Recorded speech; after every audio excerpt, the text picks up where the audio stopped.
Welcome to the first episode of our revamped guide series, where we'll begin a much more focused and detailed look into weapons from now on. This is being done for two parts. One, as I already mentioned, I wanted to give a better analysis to specific weapons and a more detailed look. That way, instead of a generic and general tier list, you can know my thoughts on weapons or how a skill performs across a variety of situations, showing where it's both limited and effective. The second reason is that it'll allow easier redos whenever an item gets a significant change within balance, or just new uses are discovered for it. The most notable example of this was the explosive crossbow getting its major buff in version 2.0. That happened just around the time when I had recorded my range tier list, and this new format will prevent issues like that from occurring by allowing me to look back at items if something like that happens. That way I don't have to redo an entire full tier list just for 2 or 3 items with some new perspective or changes to it. But with that out of the way, I want to get into how we will be looking at the new items going forward for each guide. The first is through biome use, how strong it is in helping you get through biomes, what biomes it's strong and weak in, use against elites as well as specific enemies. Stuff like that will kind of be the category for this. Boss use is obviously going to be how strong it is versus the bosses in the game, but in particular, the items should be able to compete at least against one of the first 3 bosses, as well as have use in the mandatory 4BC plus bosses in order to do well in this category. Next is consistency. How good is the item at doing what it is supposed to do? Is there even a point to that purpose of the item? Do reoccurring enemies or certain bosses prevent it from functioning? Do you need to fish for rare fixes? Things such as that will affect that part. Next is its ease of use. Does it have an awkward mechanic around it?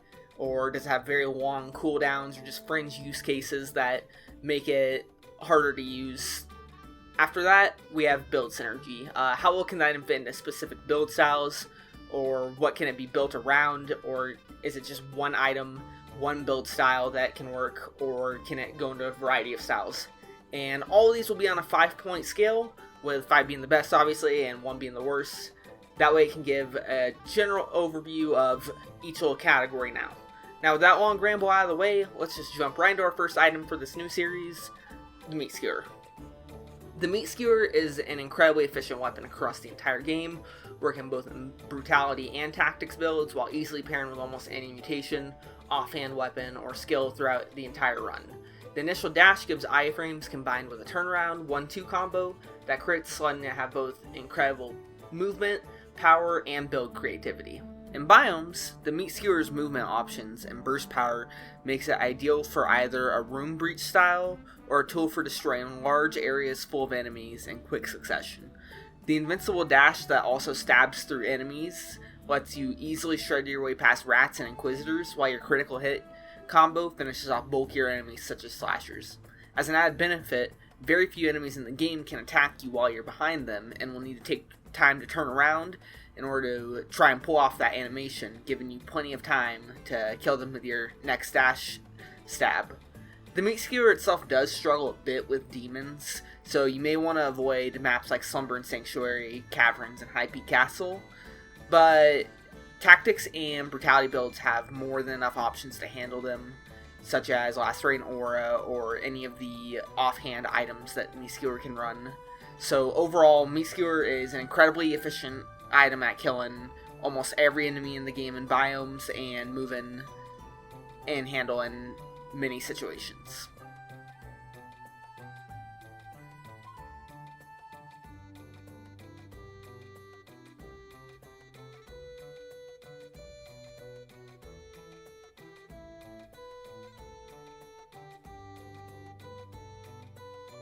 The quick burst damage and increased movement options of the Meat Skewer translates well to boss fights, allowing it to both approach hard-to-hit bosses like Timekeeper and Conjunctivius, as well as move out of the way of hard-to-dodge attacks like Hand of the King's Stab Ground Slam attack.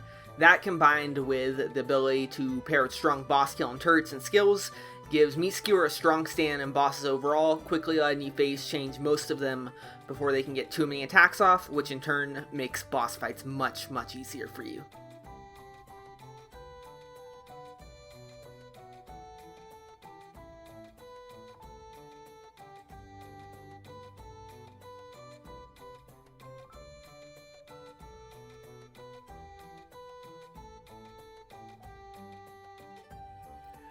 The 1-2 dash into stab combo that the Meat Skewer has is incredibly efficient in taking out any enemy, generally killing a large group in a single combo while easily splashing in other mutations and skills to help it handle scary situations like powerful elites, curses, or just awkwardly placed enemies.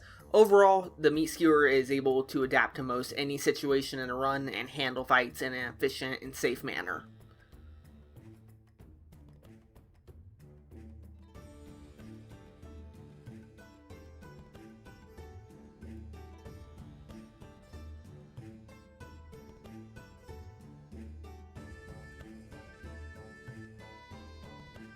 The Meat Skewer isn't a super complicated weapon. However, if you try to spam out your attacks with it, it can be a little easy to lose your control or positioning.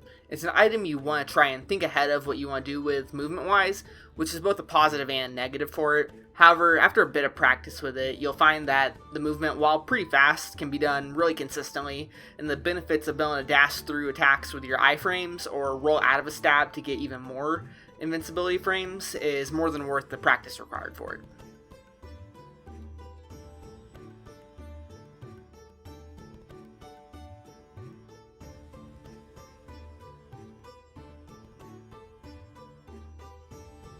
The amount of items and mutations you can use with the blade makes it, bar none, one of the strongest choices around.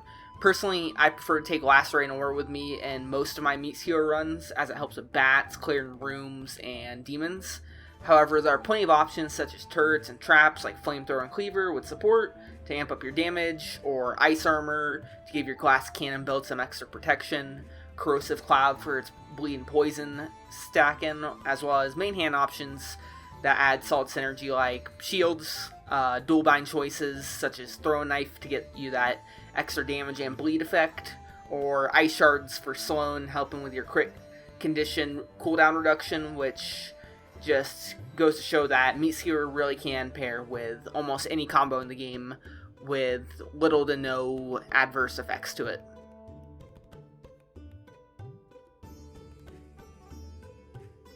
Meat Skewer continues to be one of my favorite items to play, both in Brutality and Tactics runs. Its sheer versatility gives it the ability to win any run, and being able to pair with almost any skill or offhand weapon in the game not only makes it a strong weapon, but a very fun weapon that's both fast and aggressive playstyles are rewarded, or a more slow and methodical paced run can be rewarded. And honestly, I can't recommend trying out the weapon enough if you haven't already.